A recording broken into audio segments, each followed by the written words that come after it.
Nabiyuna lamirun naibaladun tabarrafi qawlila min huwala nami.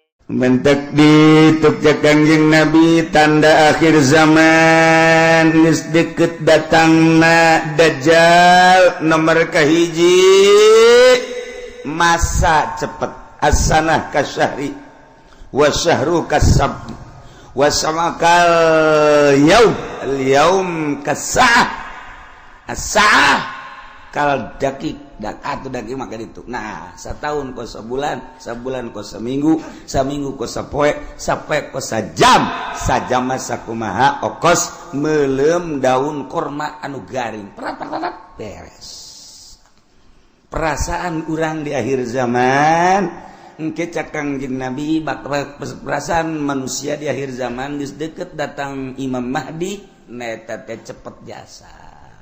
Kuari geus hampir kabehan nyaritakeun cepet. Kahiji.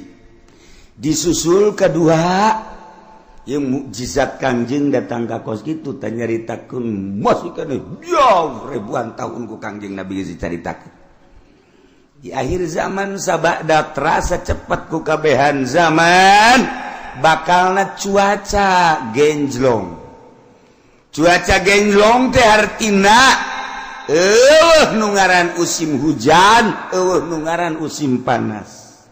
Usim hujan diisi ku panas, musim panas diisi ku usum hujan, sehingga sulit bagi petani untuk menerka musim hujan iraha. Sebab teu jelas hujan, teu diperkirakeun bulan eta hujan bae. Teu diperkirakeun bulan eta bakal teu hujan, teu diperkirakeun bakal hujan, teu. Jadi genjlog waktu. Eta geus tereh deukeut Imam Mahdi datang. Nu paling deukeut engke setahun hujan teu eureun-eureun.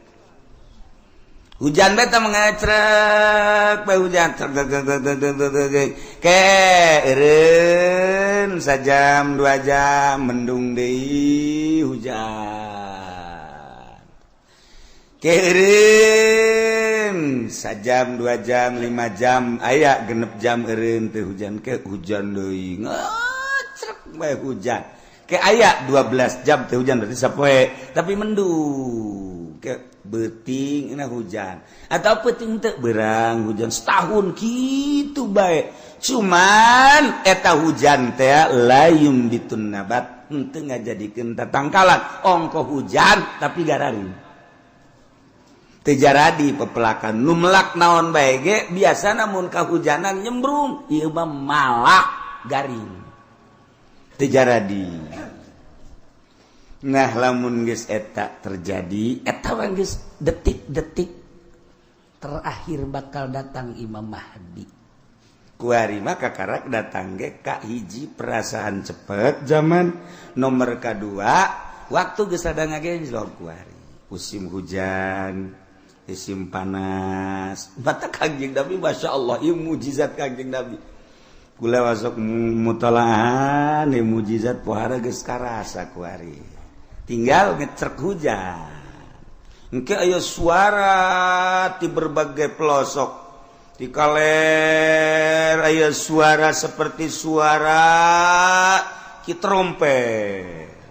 Atawa suara ti kidul. Atau ti kulon suara ti wetan atau ti jerotan aya suara gesekan atau suara ti luhur ieu geus sarua geus tereh datang. Nah ieu ngecerk hujan ti Kangjeng Nabi bakal ngecrok tapi teu jaradi tatangkala panas ongko usim hujan tapi panas. Okos urang naik mobil mewah tapi kesangan.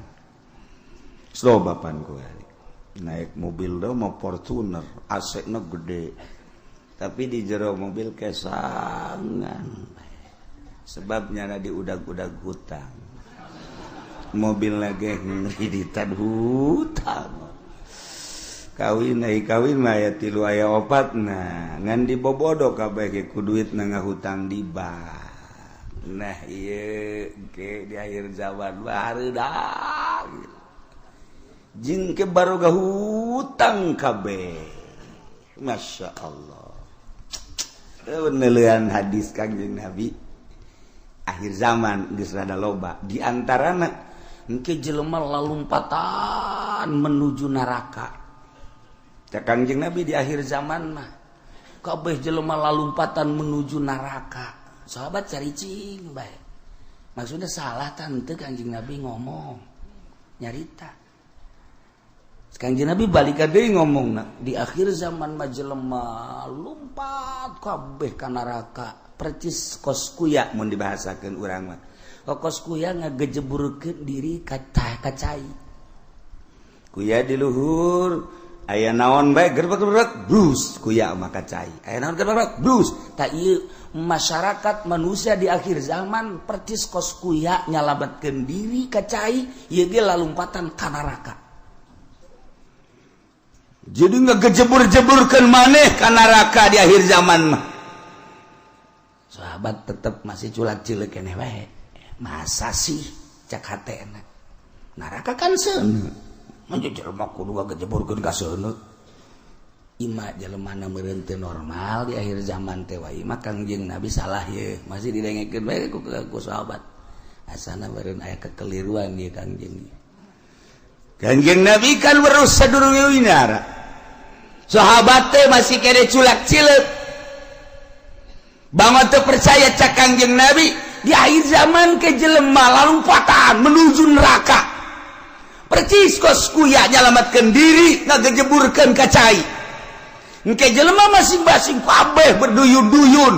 Malah mah mun aya anu rada lambat kunyana disingkirkeun lambat amat sia ka neraka. Disingkirkeun kunyana aing geula. Jadi anu jelema-jelema anu ngahalangan di lambat sia ka neraka bae kudu lambat aing geula. Wih bari yang berani ayo aing geula geus aing jadi pamimpin neraka geus. Oh beranian jasa. Berarti kan geus 3 kali Kangjeng Nabi nyarita kos kitu tah. Berarti beneran nanya lah sahabat wani. 5 ya Rasulullah. Kunaon bisa kos kitu ya Rasulullah bisa jelema berduyun-duyun ka neraka. Sebab jelema kabeh memberanikan diri hayang jadi pamimpin. Mendaftarkan diri hayang jadi kepala desa. Mendaftarkan diri hayang jadi bupati, mendaftarkan diri hayang jadi gubernur, mendaftarkan diri hayang jadi presiden, hayang jadi menteri, eta ngaranna bermenuju neraka jahanam. Ya Allah, ya Rabbi, urang lamun ngomong kos gitu pan bupati dah kiai bibisana. Tok sama kos gitu mah. Ya aing mah keur ngaji, sia daek ngadengekeun atuh teu kajeut. Ya mah ngaji ge ieu bangsa jeung jelema nu kos ka dieu be nu laletik aing. Muga de mah teu kudu ngaji geus, sia jeung Kiai Golkar bae ka ditu. Aing mah keur nyaritakeun akhir zaman. Mun teu percaya datang bae dibere kitabna baca ku sia. Iya, teu bisa cenah macana. Emang sia mah ciri neraka teu bisa maca kitab. Ya anu ahli surga mah bari bisa maca kitab. Waduh, cak mari maju makanya aing teu.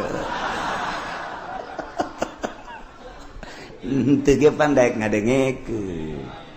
Pamimpin mana kuari nu daek ngadengekeun ngaji nu bener? Deuleu sa Indonesia. Ayo teangan camat nu daek ngaji nu bener. Sugan aya di Pandeglang mah, sugan aya di Serang mah. Coba sugan aya bupati nu daekeun ngaji nu bener. Nu bener ieu mah maksudna ngajina nu bebeneran Al-Qur'an jeung hadis beneran. Ya, ceuli aing sumpungkeun. Asal aya bae ge.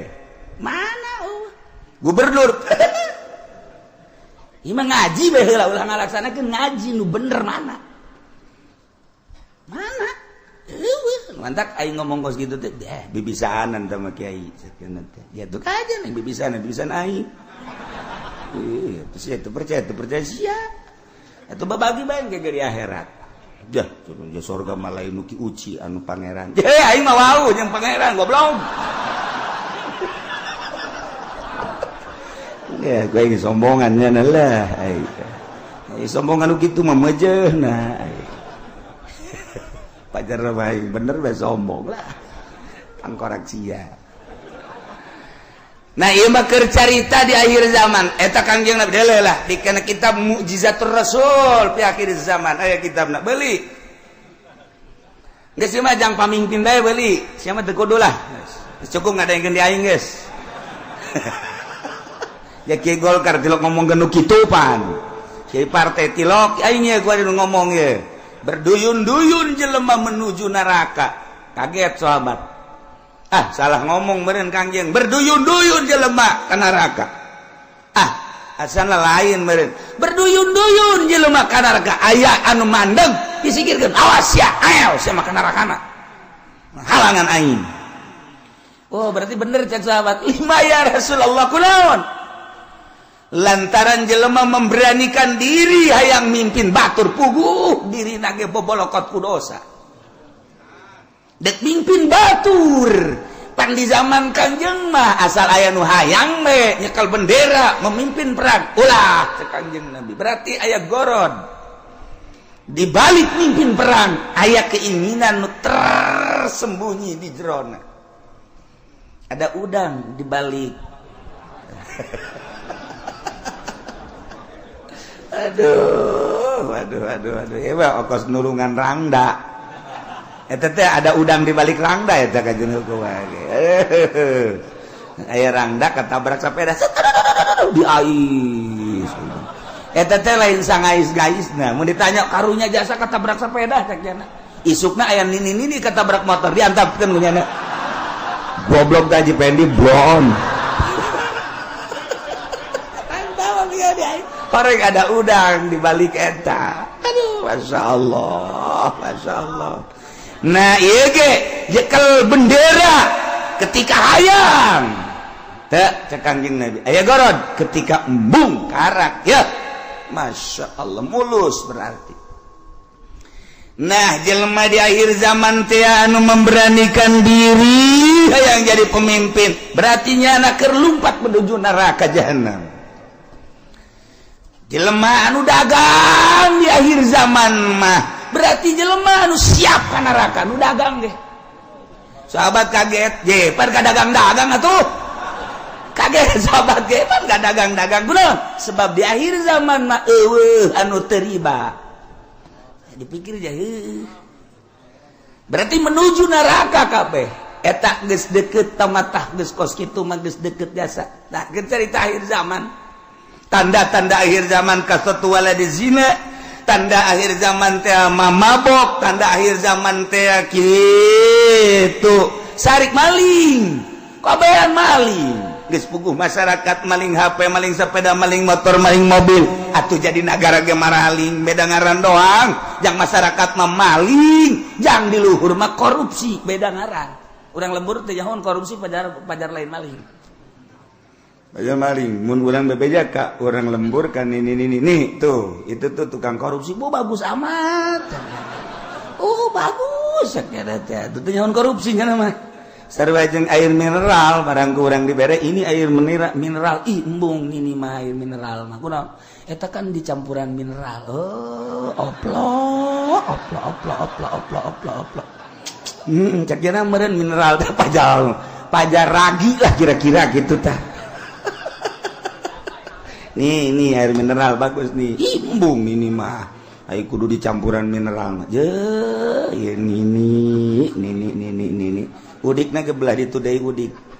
Tamat ti udik teh masih 2 km ka ditu. Eta loba bahasa-bahasa di akhir zaman mah urang lembur teh nyaho. Maksudna ditekeun situasi dan kondisi. Cak urang lembur teh mah kiai isi-isian malulu, cenah ngomong aing mah teu betah. Orang lembur atau diberi bahasa kos gitu ternyata ndek inteleka jadi orang lembur teu ngarti eta teu nyambung ngaran di lembur mah ngomong lembur bae terus sekolah ye loba jasa nu nitahan bahasa Indonesia teu betah aing mah emang teu betah teu bisa aing teu bisa asal pakai bahasa Indonesia bae kandas okos urang rajek bahasa Jawa kebel-kebel Sunda deui bae nya ge. Aduh masya Allah lah iya. Jadi orang namun nyaritakeun mukjizat Kanjeng Nabi kadang hayang seuri bahasa Kangjengna nu hayang seuri hebat amat ngabahasakeunna yusafiruna ila jahannam berangkat kabeh ka jahanam kedua yas'auna ila jahannam lumpat yas'auna mah yusafiru mah leumpang yas'auna mah lumpat sahabat kaget penyaluatan si ka jahanam horeng bener sia ulah yang serikeun pamimpin lumpat ka jahanam nu tadi kadua pedagang ge orenganan lalumpatan ka jahanam nomor katilu cak Kangjeng Nabi di imah bae ge tetep ka jahanam bae yeuh ajeuna mah kabehan tah bupati rada lega bae tadi masa kaing doang cak bupati jeung gubernur sia ge sarua ayo atuh berjamaah lah 5 ya Rasulullah kunaon make jeung di imah bae ge sebab di jero imah ge teu kaluar tina maksiat di jero imahna di jero kamarna nyieun kamar deui di jero kamarna nyieun kamar deui dipoekan tetep maksiat bae Allah Karim sebab apa di jero mainnya geus bisa make jaringan internasional sanajan di jero kamarna di kamaran deui kamarna dipoekan tapi nyana bisa nempo Hollywood di jero kamarna di kamaran deui dipoekan tapi nyana keur aya di Hollywood ya Allah ya Rabbi Masya Allah pindahkan keur aya di California Masya Allah pohara ya Allah jauh teuing lah ke California mah pencet deh Texas woi cek nini eta sih negara mana ulah loba omong nih nini bae nyahona paling ge bojong bae kendal bae nyahona bangsa nu karari itu bae teketos bae geus nyahona kadinya bae pugu di bojong geus sarujeng di Texas kuari mah eueuh nu teu akur kuari kahirupan di Amerika jeung di Citra aja atuh beda kahirupan di California jeung di BSD teu beda saeutik can akur sok deuleu naon nu eueuh kuari di BSD lamun di Amerika urang ningali minuman bebas urang turun di pesawat di Abu Dhabi minuman ti mimiti segede cinggir datang ka segede awak minuman haram aya digeulak di Abu Dhabi cek urang ieu negara Islam nama ieu tapi pan minuman pohara meuli urang roti di dinya plek nu belah ditu belah kulon nyelempet dibuka aya gambaran jerona roti kula gitu bebejakan nu sajen kula doang eta geus aja mareuli roti meuli roti garing belah ditu belah ieu kan minuman tuh wow barulut tempat tadi di Abu Dhabi cek kula teh meuli roti belah ditu tah meuli detik segede korma segala naon teh dibeli buka aya gambaran sia seri emang ngarti tah naon sih maksudna aya gambaran teu make calana sia geus ditutupkeun deui ku kula lah dia kan banjang bawaan ka imah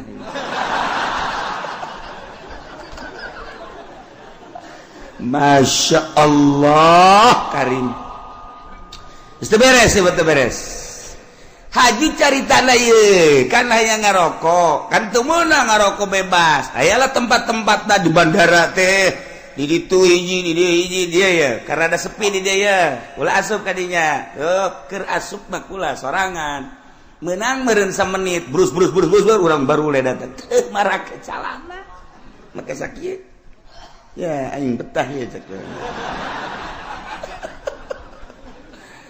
perlakuan ngalakukeun nu teu senonoh di jero dihareupeun manusia geus biasa kaluar we kula masyaallah Karim eta di Abu Dhabi kos kitu di Abu Dhabi encan di jerona eta kakarak di bandara masyaallah Karim encan di Amerika encan di Inggris encan di Jerman di Prancis teu kudu jauh-jauh di urang emang kumaha gitu masyaallah tanyakeun ke kacamat ge pan nanyakeun ka camat berarti rahasia geus teu kudu nanyakeun ka urang lebur ka camat anu gaul tapi camat saha teu jauh kula wae waktu jauh gitu jauh jasa hiji 2 3 4 camat nu gaul nu sok biasa kapanggih di satelit.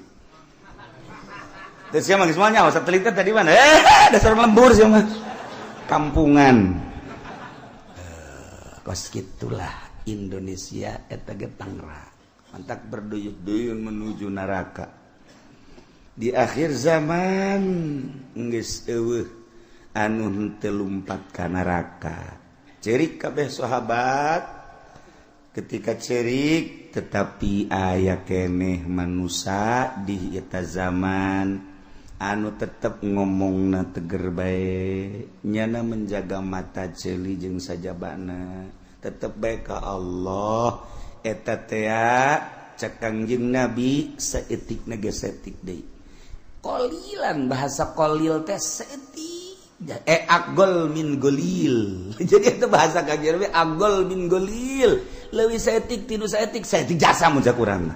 Saeutik jasa eta ge direntogan bae ku bangsana deui. Nyana negakeun ke hak, negakeun adil, jujur dina kakarak nyarita doang geus direntogan ku berbagai tokoh, ku berbagai masyarakat, ku berbagai tapi tetap aya bae cek Kangjeng Nabi. Datang ke Imam Mahdi turun, datang ke Dajjal aya bae hiji mah setiap negara kabupaten dibere ku Allah hiji. Cuman geus hese nyalametkeunana sakadar nyarita. Iyalah Kangjeng Nabi nyaritakeun mukjizat di akhir zaman. Geus kuari mah zaman geus karasa cepet, waktu ngageser geus encan doang hujan ngecerk satahun angkep lamun kula nyaritakeun Mekah bakal dilebaran Madinah bakal diberet geus eukeur malah nah ieu tinggal hujan ngecerk satahun tapi teu jaradi naon teu jaradi jelema berduyun-duyun menuju neraka jahanam teu karasa Masya Allah tetap urang memantak ngaji urang hayang salamet mudah-mudahan urang kabehan disalametkeun ku Gusti Allah keluarga urang pemajikan anak incu urang disalametkeun pamimpin urang geja eta mah ku nafsuna ieu ketika nyana ngaragap nurani nama tetep nyana ge ceurik sarua bae hayang salamet. Mudah-mudahan dibere babalik pikir kemudian nyana bisa ningali ka arah anu salamet amin ya robbal